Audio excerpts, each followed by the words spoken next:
You ask Tiger to solve. This deals with linear equations with one unknown. The final result is y=4. Let's solve it step by step. Simplify the expression.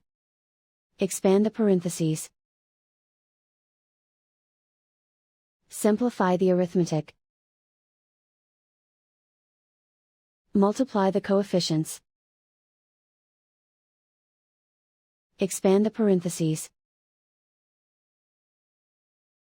Simplify the arithmetic. Group like terms. Simplify the arithmetic.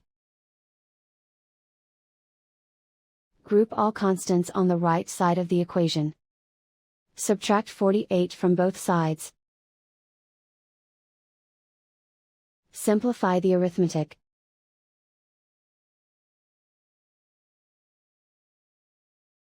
Isolate the y. Divide both sides by -12. Cancel out the negatives. Simplify the fraction. Cancel out the negatives.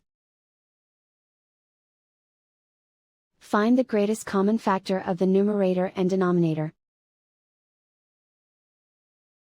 Factor out and cancel the greatest common factor. And so the final result is y=4.